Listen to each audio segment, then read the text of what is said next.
It starts with a phone call at 1:17 a.m. No caller ID. No greeting. Just a voice asking if you still want to serve your country. Rain hits your apartment window while you sit there in silence. Half-empty coffee on the table. Bills stacked beside your laptop. Student debt. No sleep. No direction. 26 years old and already feeling replaceable. The voice tells you to check your email. One message arrives. No subject line. A train ticket to Washington, D.C. Departure in 4 hours. You almost delete it. Instead, you pack a bag. Union Station smells like wet concrete and burnt coffee. You keep noticing people staring at you. A man in a gray coat reading the same newspaper for too long. A woman talking into an earpiece near the vending machines. Your chest tightens the entire ride. By noon, you stand inside a government building with no signs outside. Beige walls. No windows. Security cameras everywhere. A woman with cold blue eyes slides a folder across the table. Inside are photos of your life. Your bank records. Your browser history. Pictures of your ex-girlfriend. Pictures of your parents. Your college professor. Even the bartender from the place you drink every Friday. The woman folds her hands. We need people who can disappear, she says. You ask if this is the CIA. She smiles without humor. You already know too much. 3 weeks later, your old life no longer exists. Your social media disappears first. Then your apartment lease. Then your phone number. Even your friends stop reaching out because your messages become shorter and colder until eventually there are none at all. Training begins before sunrise every day. Interrogation resistance. Surveillance detection. Dead drops. Weapon assembly blindfolded. How to lie without blinking. How to read a room in 3 seconds. How to make someone trust you. How to destroy them afterward. The instructors never raise their voices. That makes it worse. One of them is missing 2 fingers. Another limps from an injury nobody explains. A third instructor keeps photographs of dead operatives pinned inside his office like family portraits. Nobody asks questions. People disappear from training constantly. One woman fails a stress test and never returns after lunch. A guy from Texas breaks during waterboarding drills. Gone by morning. You learn the first rule quickly. The agency does not care about your potential, only your usefulness. Months pass. You stop flinching during gunfire simulations. You stop apologizing. You stop sleeping normally. The first time you pass a live surveillance exercise, they reward you with silence. No congratulations. No handshake. Just another assignment waiting on the desk. You become good at watching people. Too good. You notice wedding rings. Nervous habits. Who drinks too fast? Who checks exits? Who lies to their spouses over the phone? You start profiling strangers automatically. At restaurants. On trains. At airports. Everyone becomes a target. One night, they send you into a crowded hotel lobby in Prague. Your target sits alone near the bar. Russian national. Former cyber warfare specialist. Possible double agent. You re-told to make contact without revealing yourself. Your hands shake when you approach. He notices immediately. First field assignment, he asks. Your stomach drops. He smiles while stirring whiskey. Relax, he says. Everybody looks terrified the first time. You sit across from him pretending confidence. Your pulse hammers inside your ears. Outside, snow falls against the glass windows. Inside, you exchange coded phrases hidden inside normal conversation. You talk about hockey, about weather, about politics, but every sentence carries another meaning underneath. You slide him an encrypted drive beneath a napkin. He slips you a hotel keycard in return. Room 814. 1 hour later you unlock the room carefully with your firearm drawn. The curtains are closed. Laptop open. Shower running. Nobody inside. Only files. Thousands of classified military documents copied onto a hard drive. Your breathing becomes shallow. You suddenly realize this is real. Not training. Not simulations. People kill for information like this. The next morning your handler congratulates you over black coffee. Good instincts, he says. 2 words. That's enough to keep you chasing approval for years. Assignments come faster after that. Istanbul, Berlin, Bogota, Hong Kong. You learn airports better than neighborhoods. You learn 5 currencies. 7 fake identities. You carry passports with different names and birthdays. Each one feels more believable than your real self. At first, you tell yourself you're protecting people. Stopping threats. Preventing wars. That illusion lasts until Cairo. The target is a journalist. Officially, he funds extremist groups. Unofficially, everyone knows he uncovered corruption connected to an American ally. Yuri ordered to retrieve his laptop. Nothing more. No violence. Simple operation. You break into his apartment at 2:41 a.m. The place smells like cigarettes and old paper. Family photos line the shelves. A daughter, maybe 6 years old. You find the laptop hidden beneath floorboards. Mission complete. Then the front door unlocks. Your heart stops. The journalist walks inside humming softly. He freezes when he sees you. You freeze too. For 1 second, both of you just stare at each other. Then he reaches toward his pocket. Training takes over before thought. You slam him against the wall. Hard. Too hard. His skull cracks against concrete. The sound stays with you forever. He collapses instantly. Blood spreads beneath his head. You kneel beside him checking for breath. Nothing. The room suddenly feels tiny. Your radio crackles. Status. Your hands shake uncontrollably. You whisper the truth. Silence answers. Then the handler speaks calmly. Leave the scene. That wasn't the mission, you say? Another pause. Then colder this time. Leave the scene. You walk out into the Cairo night with blood on your sleeves. Nobody stops you. Nobody even notices. 3 days later, the death appears online as a robbery gone wrong. No investigation. No headlines. No consequences. The agency promotes you 6 months later. That's when you understand the second rule. Outcomes matter. Not morality. You stop hesitating after that. The hesitation only hurts you. Soon you're running assets instead of meeting them. Politicians. Hackers. Military officers. Bank executives. People with secrets always need something. Money. Protection. Revenge. You become skilled at finding the pressure points. A senator cheating on his wife. A general hiding offshore accounts. A tech billionaire terrified of exposure. Everyone has a weakness. Your job is learning how to squeeze it slowly. You rent luxury apartments using government funds that technically don't exist. You drink expensive whiskey beside people you're secretly destroying. Sometimes they call you friend. Sometimes they trust you completely. That part becomes disturbingly easy. You stop seeing targets as human beings.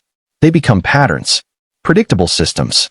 One operation in Moscow changes everything. Your informant is buried deep inside Russian intelligence. Codename, Lazarus. Nobody knows his real name except you. For 2 years, he feeds you classified information that shifts global negotiations. Satellite systems. Cyber attacks. Assassination lists. Every transfer risks his life. And yours. You meet him once every 6 months. Always different cities. Always crowded places. Train stations. Museums. Concert halls. Never the same method twice. The final meeting happens underground beneath St. Petersburg during winter. Lazarus looks older. Terrified. His hands tremble while passing you a flash drive. They know, he whispers. You ask who? All of them. You tell him extraction is coming. Safe house. New identity. America. But he stares at you like he already knows you're lying. Because deep down, you do know. There is no extraction team. Headquarters already marked him expendable. Too risky. Too expensive. You were only sent to recover the final intelligence package. Lazarus studies your face for several painful seconds. Then he nods slowly. I understand. You never forget the way he says it. Not angry. Not emotional. Just tired. The next morning, Russian state television announces the arrest of a foreign spy. No trial follows. No public appearance. He simply disappears. You drink alone in your hotel room, that night staring at the city lights. The whiskey tastes like guilt. But only for a while. Eventually, even guilt becomes manageable. Years pass. Your clearance level rises. You gain access to rooms without windows. Meetings without records. Operations without oversight. The people above you speak casually about destabilizing governments like discussing weather forecasts. A minister needs removal. An election needs influence. A militia needs funding. You stop asking why. The less you know, the safer you remain. At least that's what everyone says. Then comes Venezuela. Oil negotiations collapse. Street violence spreads.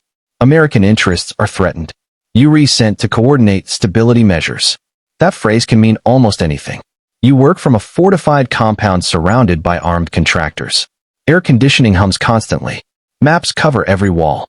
You spend nights approving payments to informants who execute rivals in alleyways before sunrise. You authorize misinformation campaigns. Bribes.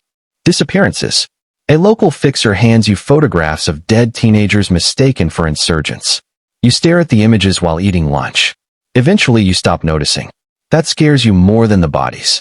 One evening, a junior analyst questions an operation during briefing. Young guy. Probably reminds you of yourself years ago. He says civilian casualties are increasing. The room goes silent. Everyone waits. You look directly at him. Then you tell him national security requires difficult decisions. The words come out automatically. Cold. Professional. Exactly like the people you once hated. The analyst never speaks during meetings again.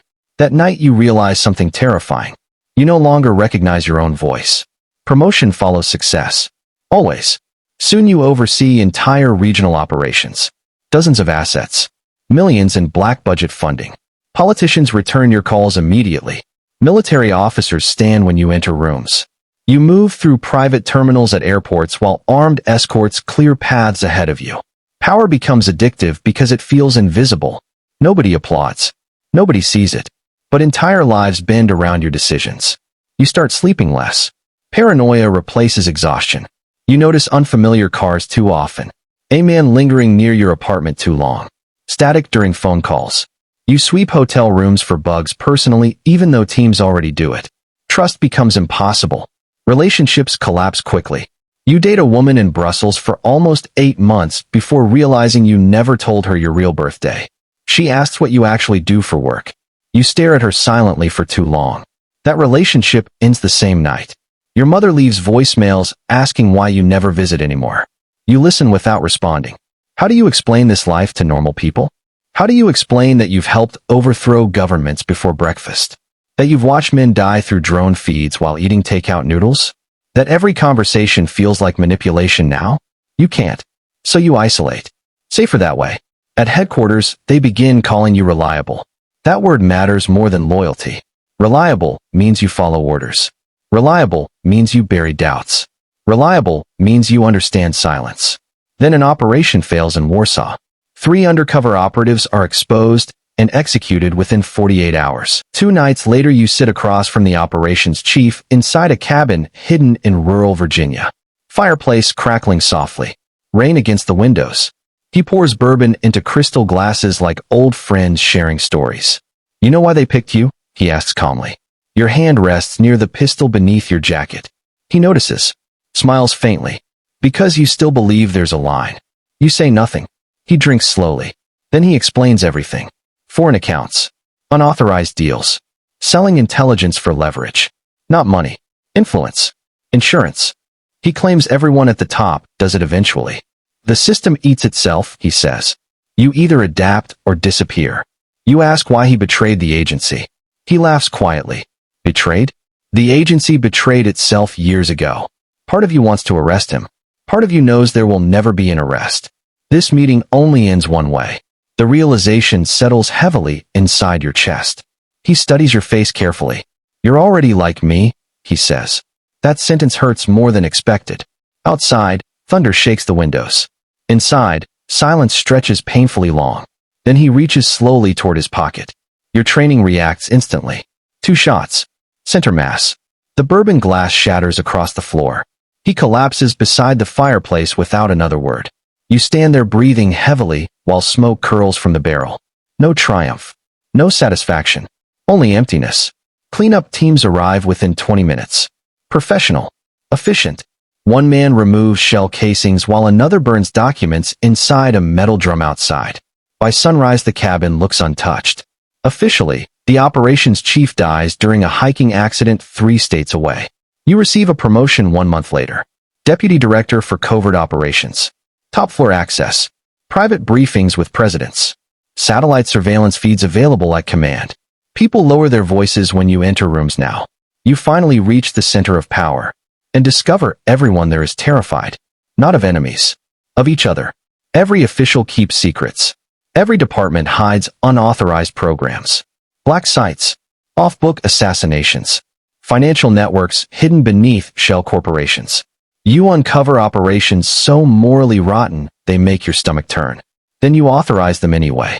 Because stopping the machine would destroy you too. Years blur together inside secure facilities and private jets.